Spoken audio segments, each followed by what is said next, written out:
نحمده ونصلي على رسوله الكريم اما بعد فاعوذ بالله من الشيطان الرجيم بسم الله الرحمن الرحيم رب اشرح لي صدري ويسر لي امري واحلل عقدة من لساني يفقهوا قولي.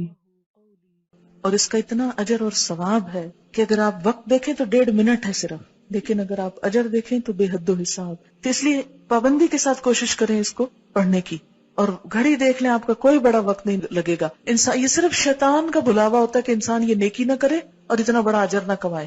شیطان کا بلاوا ہوتا ہے یہ، لہٰذا وہ کہتا ہے وہ دیکھو وہ کام، وہ دیکھو وہ کام، وہ بھی ہے وہ بھی ہے، وہ چھوڑو پھر کر لینا، چلتے پھرتے کر لو، اٹھو اٹھو یہاں سے. تیسرا قرآن میں آتا ہے فسبح ادبار السجود، سجدوں کے بعد بھی رب کی تسبیح کرو. لہٰذا کیا پڑھتے ہیں؟ 33 دفعہ سبحان اللہ، 33 دفعہ الحمدللہ، 34 مرتبہ اللہ اکبر. کیونکہ نماز کے بعد اللہ کی رحمت متوجہ ہوتی ہے، دعا مانگنے کا وقت ہوتا ہے. کچھ اور جو ہم عربی میں نماز کے اندر نہیں مانگ سکے اب باہر مانگ رہے ہیں، لیکن شیطان کہتا ہے کسی طرح نہ ہی مانگے تو اچھا ہے، محروم ہی اٹھ جائے.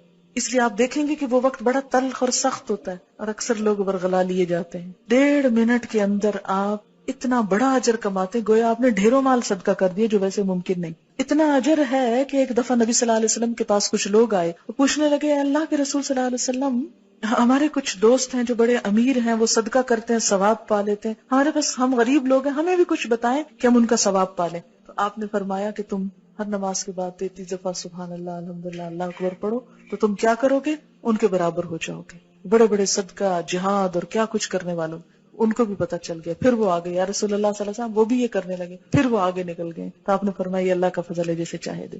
پھر ہوتا ہے اب نماز پڑھ لی، جلدی جلدی وہ بلا کے آرڈر کر دیں سب کو جو جو کچھ کہنا ہے، پھر بولنا شروع کر دیتے. لہٰذا تھوڑا سا اور صبر. وہاں تو فرض تھا چپ رہنا، اب کیا ہے؟ نفل ہے چپ رہنا. اور آیت الکرسی جو ہر فرض نماز کے بعد ہے، آپ نے فرمایا جو ہر نماز کے بعد آیت الکرسی پڑھے اسے بہشت میں داخل ہونے سے سوائے موت کے کوئی چیز نہیں روکتی. گویا جنت کا دروازہ کھل گیا اس کے لیے. اسی لیے فرض نماز کے بعد جو آیت الکرسی ہے اس کا بھی بڑا اجر ہے کہ جو پڑھے گا وہ اس کے بعد فوت ہو جائے سیدھا جنت میں. لیکن آپ نے فرمایا یہ صرف انبیاء، صدیقوں اور شہیدوں کو یہ صفت ملتی ہے، ہر کوئی نہیں اس کی پابندی کر سکتا. کیوں؟ کیونکہ ہر بات جو نماز میں یاد آنی ہوتی، ہم کہتے ہیں یہ کون سی مجبوری ہے، پابندی ہے، اب تو بول لو خیر ہے، وہ پوری کیفیت نہیں تاری ہوگی. اس لیے تھوڑا سا صبر اور، لیکن یہ آپ کا بائی چوائس ہے، اب آپ کی مرضی ہے آپ صبر کریں یا نہ کریں. لیکن جو کر جائے وہ اب وہ وقت ہے پھل توڑنے کا، اب وہ وقت ہے نتیجہ لینے کا، دعا مانگنے کا. اس وقت میں اگر آپ گئے چھٹ گیا تو رہ گیا. کیونکہ اس وقت انسان کو فیل ہوتا ہے اچھا میں نے اتنی اچھی نہیں نماز پڑھی، کو بہت سیٹسفیکشن نہیں ہوتی. پھر انسان کو کہا سیٹسفائی ہو جاؤ، مانگو اللہ سے اللہ اور اچھی عبادت کی توفیق دے. نماز پڑھ چکا ہے پھر دعا اللہ توفیق دینا پھر بھی لوٹ کے آؤں. ایسا نہ ہوگا کہ لیے نماز میں سو جاؤں یا بھول جاؤں، یہ دل ہی نہ چاہے.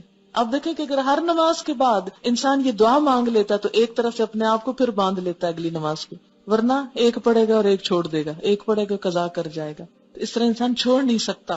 اسی لیے کتنی باحکمت دعا اس موقع پہ سکھائی گئی، رب اعینی، اے اللہ تو نے میری مدد کرنی ہے، اللہ ذکر کا کہ پھر تیرا ذکر کروں، شکر کر تیرا شکر گزار بندہ بن کے رہو، وہ حسن عبادت اس سے بھی اچھی عبادت کرو. یہ جو ذکر ہے یہ مسنون ہے.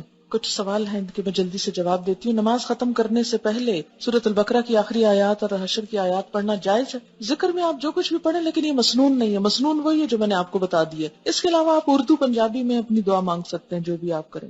اچھا ایک بات یاد رکھیں، سجدے میں قرآن نہیں پڑھا جاتا، سجدے میں قرآن نہیں پڑھا جاتا. درود شریف کھڑے ہو کے نہیں پڑھا جاتا، سلام کھڑے ہو کے نہیں پڑھا جاتا، بیٹھ کے پڑھا جاتا ہے نماز میں.